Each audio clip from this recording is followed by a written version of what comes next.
Hello friends, this is Dr. Preeti Bajpayee and welcome you back to my channel Physics Mantra। तो students, last video में हम लोग ने पढ़ा था सेंटर ऑफ मास के बारे में, जिसमें कि बात की गई थी कुछ इम्पॉर्टेंट फैक्ट्स की। ठीक है, इम्पॉर्टेंट फैक्ट्स क्या थे, एक बार थोड़ा सा रिवीजन हो जाए। इम्पॉर्टेंट फैक्ट्स में कुछ बात हुई थी ऐसी कि अगर आपके पास एफ नेट जो है वो ज़ीरो गिवन है आपको, ठीक है, तो इस केस में आप ये बोल सकते हैं कि ACOM यानी कि सेंटर ऑफ मास का जो एक्सेलरेशन रहेगा दैट विल बी ज़ीरो। क्यों? बिकॉज F इक्वल टू आप क्या लिख देते हो, M into A of COM। तो M तो आपका ज़ीरो हो नहीं सकता है, तो ज़ीरो क्या होगा, जो आपका सेंटर ऑफ मास का एक्सेलरेशन है दैट वुड बी ज़ीरो, ये होगा ज़ीरो। अब एक्सेलरेशन ज़ीरो होगा तो इसका मतलब क्या, जब एफ नेट ज़ीरो है तो इट मीन्स ACOM जो है वो ज़ीरो है, और जब ACOM ज़ीरो है यानी कि सेंटर ऑफ मास का जो एक्सेलरेशन है जब वो आपका ज़ीरो है तो उसका मतलब क्या। सो इफ़ आई से कि acceleration is zero, so that means कि there is no change in velocity, there is no change in velocity, मतलब वेलोसिटी जो है वो आपकी कांस्टेंट है, जैसी पहले थी वैसी अभी है। इट मीन्स कि अगर आपकी जो सिस्टम था वो रेस्ट पे है, वो रेस्ट पोजीशन था तो बाद में भी रेस्ट पोजीशन पे ही रहेगा, और अगर वो ऑलरेडी चल रहा था, मूवमेंट में था, तो वो मूव ही करता रहेगा। बात समझ आई? इसका मतलब हो गया ACOM equal to zero means जो आपका सेंटर ऑफ मास रहेगा,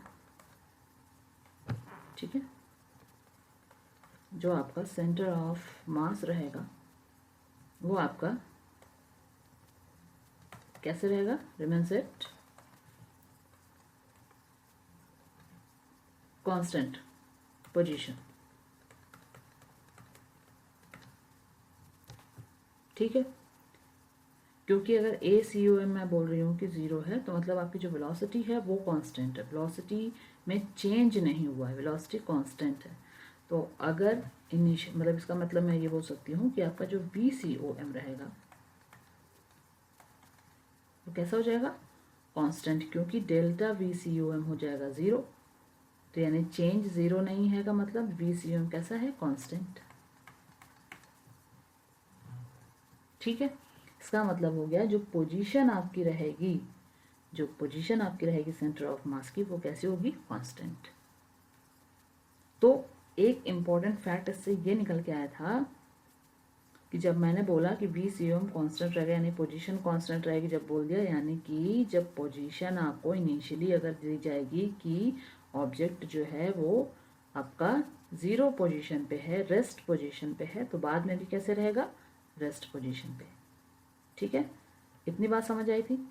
एक और इम्पॉर्टेंट पॉइंट इसी से आपका निकल के आ रहा था, और वो क्या था कि इफ़ आई से कि आपका एफ नेट जो है वो ज़ीरो है, दिस इज गिवन, तो डज इट मीन कि मतलब सिर्फ यहीं से क्या ये कंक्लूड कर सकते हैं कि ऑब्जेक्ट जो है वो आपका रेस्ट पोजीशन पे है? नहीं कर सकते हैं। क्यों नहीं कर सकते हैं? क्योंकि मैंने आपको सिर्फ एक कंडीशन दी है शुरू में कि एफ नेट ज़ीरो है, तो यहाँ से तो आप इतना ही तो निकाल पा रहे हो कि जो आपकी पोजीशन रहेगी सेंटर ऑफ मास की वो रेस्ट रहेगी, सॉरी वो कांस्टेंट रहेगी, है ना, रिमेन्स एट कांस्टेंट पोजीशन। अब ये जो कांस्टेंट पोजीशन जो आपकी आ रही है ये तो दो हो सकती है ना, या तो रेस्ट पे हो सकता है और या तो कुछ मूवमेंट हो रहा होगा। ठीक है भाई, F net equal to zero बोलने से ये तो नहीं क्लियर हो रहा है ना कि जो ऑब्जेक्ट है आपका, जो सिस्टम है आपका, वो रेस्ट पे है कि मूवमेंट, कि उसमें ऑलरेडी मूवमेंट हो रहा है। ये तो नहीं बता सकते, ये तो तभी बता सकते हैं जब हमें ऑलरेडी यहाँ पे कुछ दिया हो कि जो सिस्टम है दैट इज़ एट रेस्ट और that is moving in particular direction with some particular speed और समथिंग, है ना। तो वो जब तक आपको यानी कि जो F net equal to zero है, दिस नेवर सेज, ये बहुत इंपॉर्टेंट फैक्ट है जो मैं लिख रही हूँ, और ये लास्ट वीडियो में मैंने एक्सप्लेन किया हुआ है. This never says that COM of a system is at rest. ये बहुत इंपॉर्टेंट फैक्ट है अपने आप में, और इसी से जुड़ा हुआ दूसरा देख लीजिए. If we have F not equal to 0 and VCOM equal to 0. ठीक है, जब ये दिया जाएगा then only we can say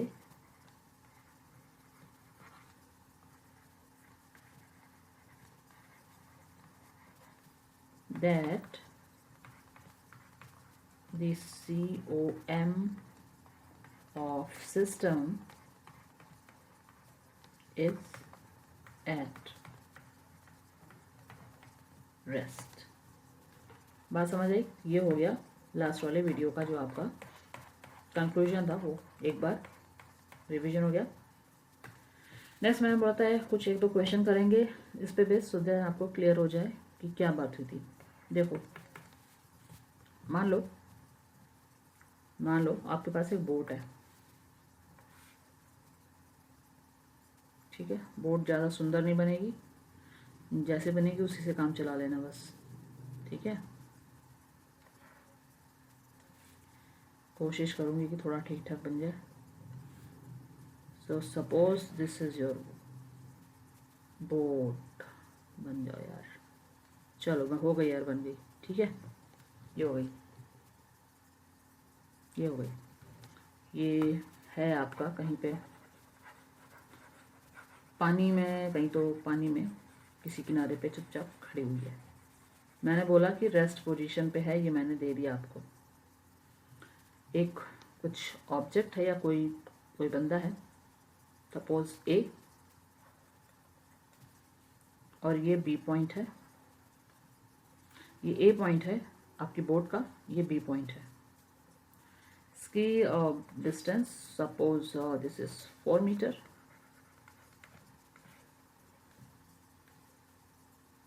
ठीक, mass of boat is given as 40 kg. then mass of a person P मान लो 60 kg है, और लेंथ मैंने दे दी है आपको इक्वल टू 4 मीटर. तो मैं आपको क्वेश्चन पूछ रही हूँ कि if F net equal to 0 है, कोई फोर्स नहीं लग रहा है पूरे सिस्टम पे, F net equal to 0 and boat is at rest, then अब क्या हो रहा है. मैं बोल रही हूँ कि केस आपको दे रही हूँ कि जो P एक बंदा है, P किसी पर्सन का नाम आपने P दिया था. मान लो P है, जो P इधर से मूव करता है पूरा 4 मीटर और A से B तक जाता है. सो मैं कंडीशन आपको दे देती हूँ क्वेश्चन में कि if P moves from point A to B, then how much distance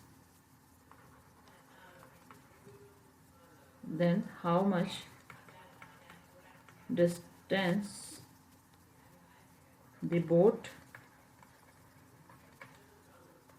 will, cover नहीं लिखूंगी इसको, कवर लिखना तो नहीं ठीक रहेगा, मूव लिखती हूँ. will move and in which direction. ठीक है, ये हो गया आपका क्वेश्चन। तो कुल मिला के क्वेश्चन आपका ये हो गया कि अगर यहाँ पे आपको लेंथ दे दी गई है 4 मीटर, आपको बोर्ड का जो मास था दैट वाज 40 kg और जो पी का जो मास था दैट वाज 60 kg। ठीक, लेंथ कवर करेगा जो 60 kg वाला जो पी है वो कवर कर रहा है distance from A to B.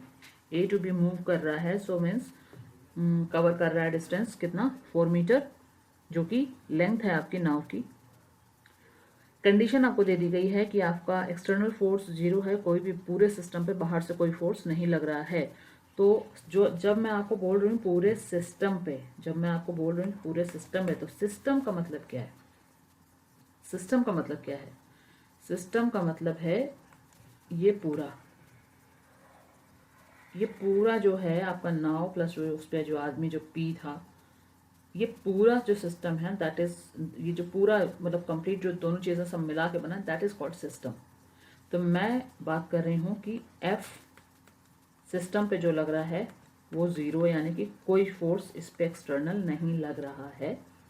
So means मैं आपको कंडीशन दे रही हूँ कि इनिशियली जो आपकी जो बोट है वो रेस्ट पोजीशन पे है। मैंने पहले ही आपको बोल दिया कि जो V है COM का वो कैसा है, 0, वो 0 है, यानी कोई स्पीड है ही नहीं, वो 0 पोजीशन पे है, 0 पे है। ठीक है, तो अब इस केस में मैं पूछ रही हूँ कि ये जब P मूव करता है A से B तक यहाँ, तो नाव किधर पे मूव करेगी? तो in general condition if we imagine, क्या कभी देखा होगा कि जब आप जो पी कोई यहाँ पे खड़ा है वो इधर से इधर तक मूव कर रहा है जब इस डायरेक्शन में, तो उसके पैरों से फोर्स लग रहा है नाव पे, और नाव फोर्स उतना ही लगाएगी। और ये किस हिसाब से मैं बता रही हूँ? ये मैं बता रही हूँ आपके न्यूटन के 3rd लॉ के हिसाब से, एक्शन रिएक्शन से, कि जितना फोर्स पैरों से नाव पे लगेगा उतना नाव पैर पे भी लगाएगी। और ये कैसा होगा? Equal and opposite. F1 F2 जो होंगे, मान लो जो पैरों से नाव पे लगा वो F1 रहा, और F2 जो रहा वो नाव का पैरों पे लगा हुआ फोर्स रहा। वो दोनों अमाउंट में मैग्नीट्यूड में सेम रहेंगे, लेकिन डायरेक्शन उनकी कैसी होगी? ऑपोजिट। ऐसा होगा, इसका मतलब कि कुछ ये इधर पे मूव, ये जो नाव है जब ये इधर से इधर बंदा जा रहा होगा तो इस नाव पे भी फोर्स लग रहा होगा, तो नाव जो है वो आपकी इस अपोजिट डायरेक्शन में मूव करेगी। देखिए होंगे ऐसे चीज़ें, जनरल केसेस कुछ देखो अगर आप, ये लेफ्ट साइड पे मूव करेगी। जब ये आपका पी जो पर्सन था वो मूव कर रहा है राइट साइड, तो नाव आपकी मूव करेगी लेफ्ट साइड में। ठीक है, अच्छा, एक ऑब्जेक्टिव क्वेश्चन यहाँ से निकल के ये आता है कि अगर मैं आपको एक कंडीशन दे देती हूँ कि एफ नेट आपका 0 है, तो आप बताइए क्या सेंटर ऑफ मास नाव का रेस्ट पोजीशन पे है कि नहीं है?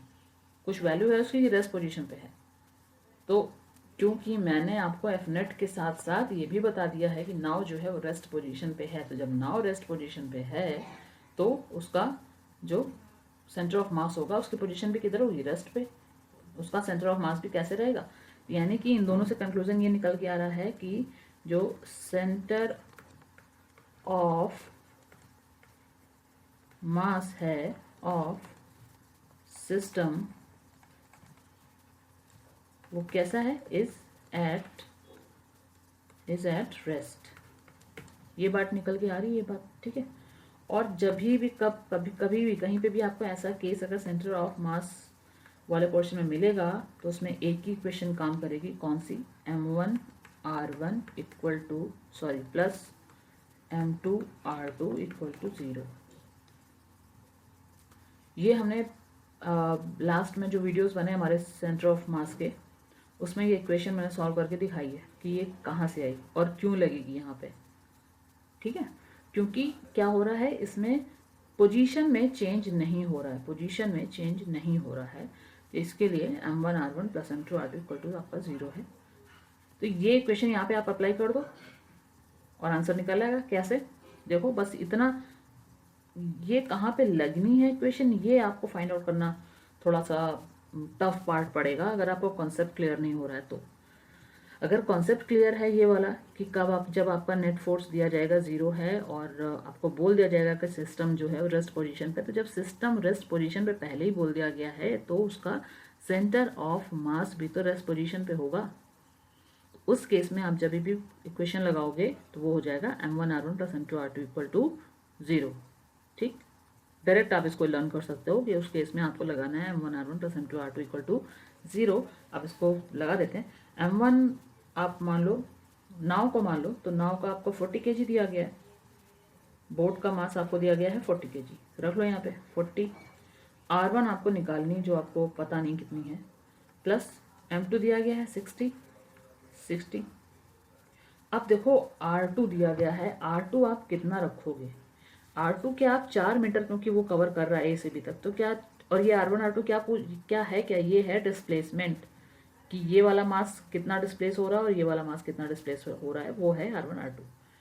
तो आप एक बात बताओ, जो पर्सन था वो मूव कर रहा है A से B तक 4 मीटर, तो क्या आप R2 की वैल्यू 4 मीटर रखोगे? नहीं, यहाँ पे रिलेटिव डिस्प्लेसमेंट आ रहा है, क्योंकि रिलेटिव डिस्प्लेसमेंट आ रहा है। ये जो बंदा है आपका P, ये इंडिविजुअली ग्राउंड पे ऐसे चल के नहीं जा रहा, नाव के ऊपर चल के जा रहा, तो नाव भी शिफ्ट हो रही है पीछे, तो यहाँ पे रिलेटिव डिस्प्लेसमेंट निकलेगा। तो जब दो ऑब्जेक्ट आपके अपोजिट डायरेक्शन में जा रहे हैं तो उनका डिस्प्लेसमेंट जब आप रिलेटिव निकालते हो तो दोनों का एडिशन होता है ना, दोनों का सम कर देते हो, आप दोनों का सम कर देते हो। और यहाँ बात हो रही डिस्प्लेसमेंट की, तो डायरेक्शन भी ली जाएगी। मैंने पहले ही कंसिडर कर लिया कि जो चीज़ राइट साइड मूव हो रही है उसको पॉजिटिव मान लेती हूँ, जो चीज़ लेफ्ट मूव हो रही है उसको नेगेटिव मान लेती हूँ। ठीक, सो लेट्स सपोज कि नाव आपकी लेफ्ट साइड में x मीटर डिस्प्लेस हो रही थी, x मीटर डिस्प्लेस हो रही है, तो इसका मतलब इसको यहाँ पे r1 ना लिख के इसको भी -x लिखेंगे, -x, क्योंकि मैंने कहा कि लेफ्ट साइड मूव हो रही है तो मैं लेफ्ट साइड की डायरेक्शन को माइनस ले रही हूँ, तो -x हो गया। अच्छा, एक चीज़ और, यहाँ से साथ में ही एक पॉइंट और देख लो, ये दोनों प्लस माइनस, यानी कि ये इधर मूव कर रही है, ये इधर मूव कर रही है, ये दोनों अपोजिट डायरेक्शन में मूव करने, मतलब क्या इंडिकेट क्या कर रही है? यही तो इंडिकेट कर रहे हैं कि हमें सेंटर ऑफ मास को हमें कांस्टेंट पोजीशन पे रखना है, रेस्ट पोजीशन पे रखना है। इसलिए अगर एक ऑब्जेक्ट मूव कर रहा है कहीं, तो उसके ऑपोजिट डायरेक्शन में दूसरे ऑब्जेक्ट को मूव करना पड़ेगा। अगर वो नहीं मूव करेगी, दूसरी ऑब्जेक्ट दूसरी डायरेक्शन में नहीं मूव करेगी, तो सेंटर ऑफ मास तो अपनी जगह से मूव कर जाएगा, अपनी जगह से शिफ्ट कर जाएगा। लेकिन हमने तो कंडीशन में दे दिया कि आपका जो है centre of mass constant position पे है, तो अगर कांस्टेंट रखना है तो दूसरी ऑब्जेक्ट जो होगा, दूसरा ऑब्जेक्ट आपका वो दूसरी डायरेक्शन में, अपोजिट डायरेक्शन में मूव करेगा। ठीक, तो कुल मिला के सारी चीज़ें इंटरकनेक्टेड हैं, कोरिलेटेड हैं। आप एक सिरा पकड़ो कॉन्सेप्ट का, तो आप चलते चलते चलते चलते सारी चीज़ें एक दूसरे से जुड़ी हुई हैं। एक चीज़ सही से समझ में आएगी तो सारी चीज़ें आपको सही से समझ में आ जाएंगी, सब में क्लैरिटी आपको रहेगी, बशर्ते आपका जो शुरुआत है समझने की वो सही रहे। ठीक है, चलो, सो वो मैंने आपको थोड़ी एडिशन जानकारी दे दी, एडिशनल। सो ये आप ये क्वेश्चन लगाएंगे, कभी भी ऐसा आपको कंडीशन मिलेगी जहाँ पे F0 दिया गया होगा और ये वाली बात आएगी, तो वहाँ पे आप ये कंडीशन लगा देंगे कि m1r1 plus m2r2 equal to 0 value रख दो। बस इतना ध्यान रखो कि बिकॉज यहाँ पे आप डिस्प्लेसमेंट ले रहे हो, डिस्प्लेसमेंट जो है वो आपकी वेक्टर क्वांटिटी है, इसलिए डायरेक्शन भी आपको साथ में लेनी है। तो कोई भी एक डायरेक्शन आप फिक्स कर लो कि पॉजिटिव किधर लेनी, नेगेटिव किधर। तो आपने अगर x पॉजिटिव डायरेक्शन आपने राइट साइड ले ली है तो लेफ्ट वाले को नेगेटिव मान लो, तो नाव आपकी लेफ्ट मूव करेगी। तो ये हो गया -x प्लस m2r2। m2 हो गया आपका जो पर्सन था, उसका मास 60 लिख लिया। कितना मूव करेगा ये बताती। मैंने अभी बोला कि दोनों के बीच में रिलेटिव डिस्प्लेसमेंट लिया जाएगा, क्योंकि ओवरऑल जो व्यू हो रहा है वो ग्राउंड के रिलेटिव हो रहा है, ग्राउंड के रिस्पेक्ट टू हो रहा है। ठीक है, विद रेस्पेक्ट टू ग्राउंड लिया जा रहा है। तो आप बाहर से यहाँ खड़े होकर अगर आप देखोगे तो आपको ये बंदा 4 मीटर चलता हुआ नहीं दिखेगा। ये जो दिखेगा आपको यहाँ से, जो आप व्यू करोगे, तो आप व्यू करोगे जो वो आपका आंसर आएगा कि ये बंदा जो चल रहा है, पर्सन जो P है वो चल रहा है 4 - x, वो 4 - x डिस्टेंस। यानी कि अगर मैं मान लूँ कि कोई नाव है जो 4 मीटर इस तरफ मूव कर रही जा रही है, इस तरफ शिफ्ट हुई है, और ये बंदा इस तरफ 12 मीटर, तो आपको 12 मीटर्स का शिफ्टिंग नहीं दिखाएगी, आपको दिखाई पड़ेगी 12 - 4। रिलेटिव डिस्प्लेसमेंट, हमेशा रिलेटिव डिस्प्लेसमेंट लेनी है। ठीक है, और रिलेटिव मैं जब बोल रही हूँ तो इसका मतलब ये हुआ कि जब दो ऑब्जेक्ट या ये चीज़ आपको पता है, वेक्टर्स में भी हमने पढ़ी हुई कि दो चीज़ें जब अपोजिट डायरेक्शन में मूव कर रही हैं तो उनका जो रिलेटिव डिस्प्लेसमेंट लेंगे that is addition of sum of जो भी डिस्टेंस वो कवर करेंगे, जो भी डिस्प्लेसमेंट कवर कर रहे हैं उसका, ठीक है। सो 60 इंटू कितना हो जाएगा 4। अब मैं प्लस करूँगी यहाँ पे और माइनस एक्स, समझ आई बात। माइनस एक्स तो इसलिए क्योंकि ये उस तरफ लेफ्ट साइड में मूव कर रही है, और प्लस इसलिए क्योंकि ये रिलेटिव निकालना है हमें, इक्वल टू 0। अब देखो ये हो गया minus x plus 240 minus 60 x equal to 0 हो जाए। तो इसको जो है यहाँ तक ये जो इक्वेशन आ गई है इसको सॉल्व कर लेंगे और यहाँ से वैल्यू निकल जाएगी एक्स की, ठीक है। तो एक्स की वैल्यू निकालने के लिए ये आपका हो गया ये एक्स माइनस 60 एक्स और माइनस 40 एक्स, ये आपका ऐड हो जाएगा और ये हो जाएगा 100 x plus 240 equal to 0। So 100 x equal to 240 हो जाएगा और इससे आपका x इक्वल टू आ गया, ये जो x की वैल्यू है वो आपकी आ गई 2.4, ठीक है 2.4। तो देखो ये तो x की वैल्यू रही 2.4 और माइनस डायरेक्शन ऊपर ऑलरेडी हमने मान ली थी, देख ली थी, क्योंकि ये डिसाइड हो गया था कि राइट साइड में अगर मूव कर रहे हैं तो प्लस डायरेक्शन लेंगे और लेफ्ट साइड में जा रहे हैं तो माइनस।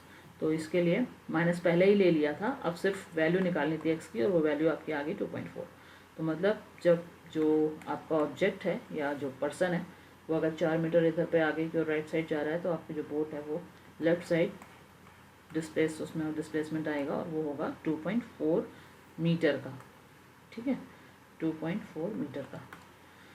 सो ये है, और बेसिक जो कॉन्सेप्ट था इसका वो ये था कि आपको जो याद रखना है वो ये बात याद रखनी है कि जब कभी आपको एफ नेट 0 दिया होगा, ठीक है, और सेंटर ऑफ मास की बात हो रही होगी और आपका अगर ये सेकेंड वाली जो कंडीशन है वो भी दे दी गई, मतलब आपको दे दिया गया कि जो पूरा सिस्टम है वो इनिशियली एट रेस्ट पोजीशन पे है, तो ये डिसाइड हो गया कि बाद में भी वो रेस्ट पोजीशन पे ही रहेगा, मतलब उसका जो सेंटर ऑफ मास रहेगा वो कैसा रहेगा, कांस्टेंट पोजीशन पे रहेगा, मतलब अगर शुरुआत में रेस्ट पे है तो बाद में भी रेस्ट पे ही रहेगा। तो इसको यूज़ करके इक्वेशन जो बनती है वो आपकी बनेगी m1r1 plus m2r2 equal to 0। और ये इक्वेशन का जो डिराइव कैसे किया है, कहाँ से आया, वो मैंने लास्ट वीडियो में बनाया हुआ है, बताया हुआ है, वो आप वहाँ पे जाके देख सकते हैं। तो ये रहा इसका कॉन्सेप्ट, और नेक्स्ट मैं कोशिश करूँगी कि और न्यूमेरिकल्स कुछ ऑब्जेक्टिव क्वेश्चंस लेके आऊँ सो दैट थोड़ा सा क्लैरिटी बढ़ जाए आपकी इसमें। चलिए मिलते हैं नेक्स्ट वीडियो में। अगर आपको ये समझ में आ रहा हो कॉन्सेप्ट तो लाइक कीजिए, वीडियो को शेयर करिए और सब्सक्राइब करिए। तो मिलते हैं नेक्स्ट वीडियो में, till then bye bye, thanks for watching my video.